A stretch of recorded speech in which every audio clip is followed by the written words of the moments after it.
Hey, what's going on, YouTube? So we got another review today, and this is officially my first quote-unquote real knife that I have purchased. I decided to go with the 110 folding hunter knife from Buck Knives. Couple reasons why I decided to go with this company is because they have an outstanding warranty. You could have these things for years and years, send it, and they will fix. They call it a spa. So you can send out your old blade, they'll polish it, they'll clean it, and they'll most likely give you a new blade, or they'll sharpen it and make it really pretty. Now, uh, they're also a Christian company, which I'm a Christian, so I respect that. And anything that's made in America, I want to support. So they're a really good company and very good people over there. So thank you, Buck. This isn't sponsored, but I figured I would give you guys my honest review of it. Also, this is just cool to look back at it. And if you're thinking of purchasing one of these, I highly recommend you should. I've done a lot of research, and oh my god, I have the burps. I'm sorry. They were established in 1902, so they're almost 1800s. So they've been doing these knives for over 100 years. Okay, and another thing that's really cool, if I'm not mistaken, the 119, the one that you see in Scream and all the horror movies, that big beautiful fixed blade, that actually they had a government contract for that knife after Pearl Harbor. So that was a military knife, very popular. Definitely getting my hands on that. That is the OG. And I was thinking of picking up a 112, and but I just love the way the 110 is. It's just bigger, better, and why not, right? Also, I live in Delaware. So if you live in Delaware, which is really shitty and unfortunate for you, and I know your pain, we cannot carry a knife under 3 inches concealed. So the legal law is 2.98 inches. So this would be a felony right here, right? But the way around it is you just open carry it. So if you look at my SOG, it is a 2 1/4. Nice little fixed blade I just picked up. And I've been really liking this thing. This thing is like, it's pretty cool. Can't do much with it. It cut a couple things and stuff. But I really do like it. And if I'm not mistaken, this is probably a 420 high carbon as well. And we're going to talk about this knife because this is also a 420 high carbon. So I've never had a real knife like this, right?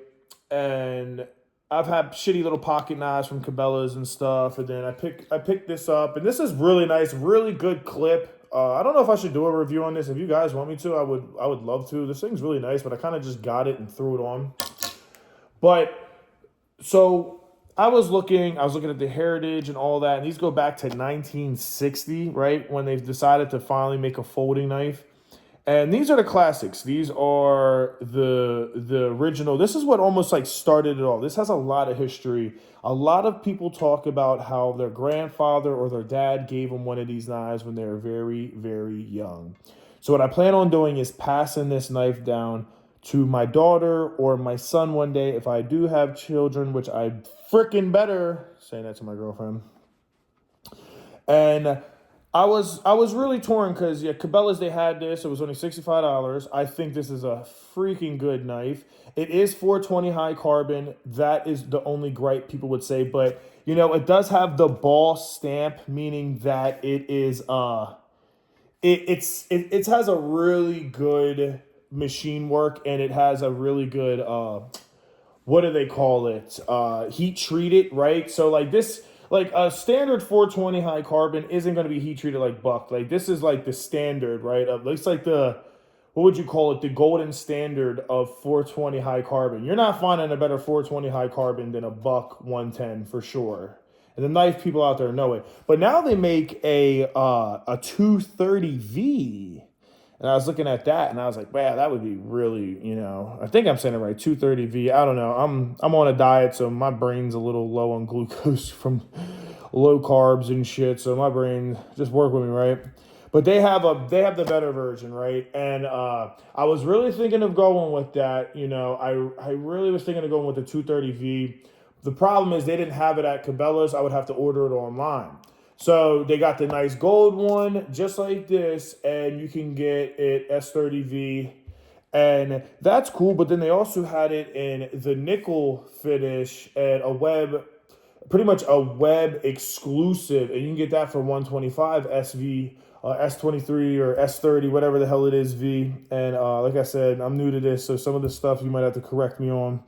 And talking to a couple people online and stuff and seeing what people say, and a lot of people say these are really sharp and they're very easy to sharpen. Okay, so when you get like the S30V, it's harder to sharpen, and like I guess the better the metal, the better material, it's harder to sharpen, and it might not be that easy for a first timer, right?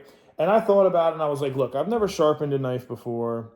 Do I really want to go and buy one of these really nice knives for 125, and then maybe I mess it up, I over sharpen it, or not using a strong enough stone or whatever? I'm not even, I don't, that's how new I am to this. I don't even know what great like grits I would use, right? I know they use stone and like a polish type of thing, but so I figured, why not start with the basics, $65. If I really like it, then I can go on there and get a web exclusive. I actually want to do a custom. Now, it will take like 2 months to get it, but they got a lot of cool stuff. I looked at the Wild Horse finish, and then possibly doing all silver with nickel metal around it, and then no rivets, right? And then getting that in the S30V. And then I think that by that time I would have graduated. I would know how to take care of the knife better. I'm also thinking of I'm going to use this for a little bit, but I think I'm going to go to Hitch and, how do they call it? Hitch and Timber, and they have a buck pouch, and you can get it with a pen attachment or 112 or 110, whichever one, and it's $65. So it's the price of it, which is so freaking ironic. But they got something called Wild Horse, and it looks immaculate. I'll try to put it in the video if I even edit this video. Sometimes I make these videos and I just try to one take them because it's just sitting here fooling around like I used to with editing and hours and hours. I'm too old for that shit now. Like, if I had a big enough audience where I feel like people were truly watching all of that and they were paying attention to the detail, I would do that. But most of you guys don't give a shit enough anyway, I look at my audience retention. It's like the first 30 seconds to 2 minutes you're clicking off anyway. So what the fuck does it make sense for me to go and do a 2-hour edit and then the video makes me $2? Like, I make more money fucking DoorDashing or McDonald's, It's like, no, bro.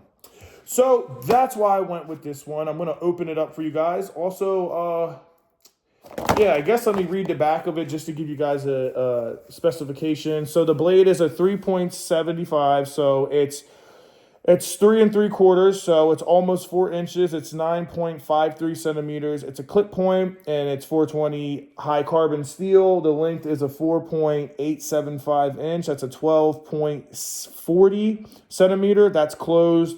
The weight is 7.20 ounces. It is a heavy boy. And then it's Ambi. Am I saying it right? Ambi with brass. So it's nice. The self or whatever the fuck they call it they say it's genuine leather, and it does look genuine. I was thinking when I do buy the better one, I was thinking of just leaving this outside for like 3 months and just letting it get beat up and worn. Because if you go look at those vintage ones, they look so damn cool, all distressed and beat up. I've been really thinking also of buying one of the ones with like the one dot on each side and going and buying a 72 to 86 version and getting one that's decent and then sending it for a spa at Buck and letting them give me a new blade, refinish it. And the reason I want to do that is because it'll be like heritage, right? It's like, I can have this. You think it was in the 70s. You got the 70s, the 80s, the 90s, right? 70s, 80s, 90s, 2000, 2010, 2020. You're talking 50 years. And imagine if I hold on to it and get my life out, and then I hand it down to my kid, right? You're talking, you could easily get over 100 years with that. He hands it to his kid. It can be an heirloom, right? And I think that is so fucking cool. And I think a lot of people really enjoy Bucks for that. A lot of people have really cool stories. So if you are not new to Buck series, or you're watching this just because you want to, maybe, I don't know, you just clicked on it, comment down below, what stories do you have about Bucks? What do you like about them? What do you don't like about them? Is the S30V much better material, or do you think the 420 high carbon is decent? Like I said, this was my first real knife and my first real open carry besides the SOG little fixed, which is a baby. So, I just wanted to play it safe, and now we're going to open it. And yeah, I'm excited. I've been talking about this shit all week with my girlfriend. I know she's sick of it. And I don't have my tripod. I'm leaning it on a drink. So if it's like, man, his camera angle sucks, that's why. That's why, guys. But I figured I'd give you guys like I don't know.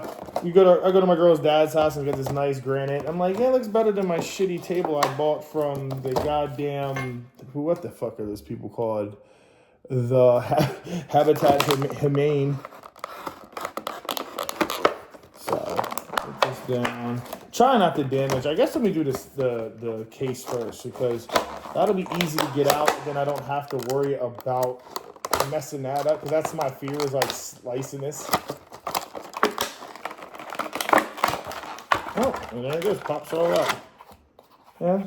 We'll review that.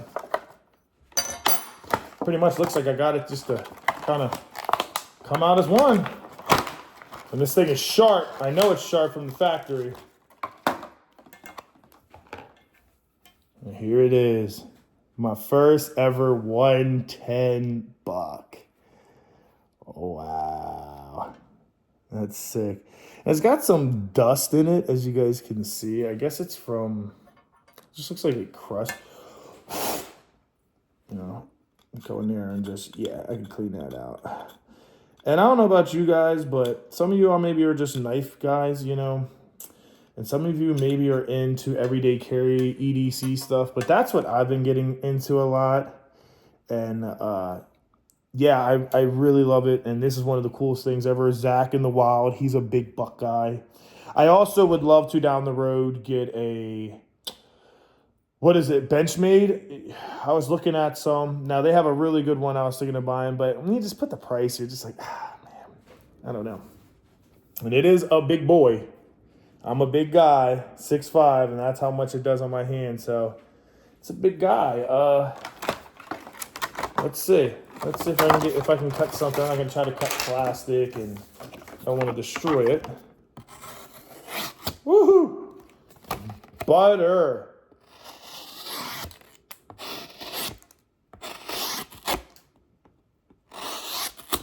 Oh, yeah. Yeah, that's butter. That is butter. And they give you a cool little famous forever warranty. Yep, and then this is just your warranty. I'm sure you don't have to keep this. I'm sure if you just have a confirmation, you'll be good. And let's close this and see what that's like. Because they say you need 2 hands to do it. Now, I did go and I bought the thumb, I don't know, thumb grip, whatever the fuck you call it. It's like the one-arm bandit you can look up. But Amazon makes another one, and they make it brass. So I bought the brass because I want to flick it. That was my one thing. I was like, man, this kind of sucks that, I have to two-handed. I mean, who the fuck wants the two-handed knife? But this is it's a big boy, right? So I want to flick it open because they make an automatic. And if you can have automatic in your state, please, by every means, get the goddamn automatic. I mean, shit. But looks really good quality. It is a little scuff. I don't know if you could see that. That could have been from being in Cabela's or not. Kind of sucks, but could be just a polish too, It's a little scratched up, but not bad. And hey, at the end of the day, $65. Look at that. Sheesh. So that is it. And like I said, I really want to go and get a vintage from the 70s. And I want to go get that rebuilt. And then I want to do a custom. I'm really thinking of do a custom with the Wild Horse. No rivets. the nickel finish, and then get me the S30V. And I think that'll be a really cool carry with the hitch and timber. And it's called the Buck Pouch. And it is dope. You can get it for 112 or 110. So if you got the $60 to do it, do it. I mean, the way I look at it, if it was 125 for the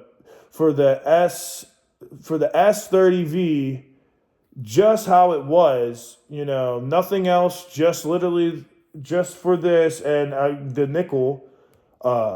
You could buy this, start off, go get the case. That's what I was thinking. Get the case, right? Now you have this cool ass case.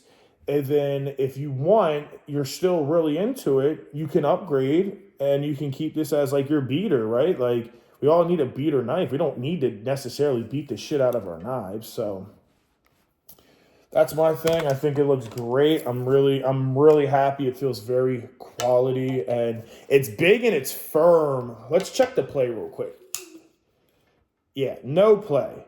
So it's tight. Look how thick it is. Look at it compared to this guy. Now this one's actually pretty thick when you look at it from that angle. But then if you look at it from that angle, that's where it's not even the same, right? This is good for more of a just straight self-defense, which I find not being able to do much more.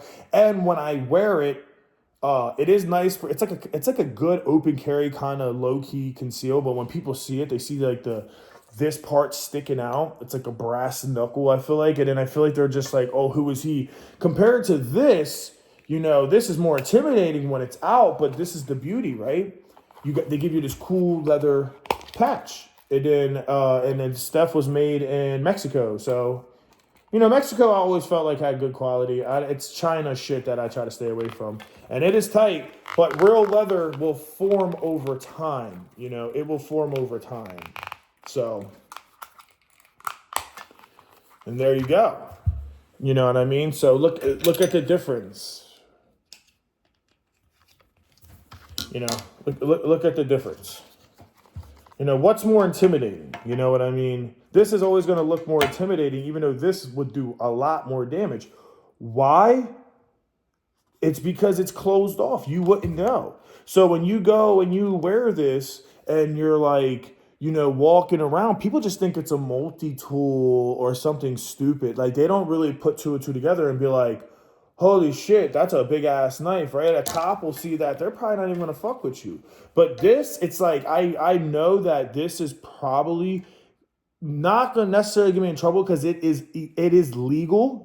First of all, it's under 3 inches and it's an open carry through a belt loop, right?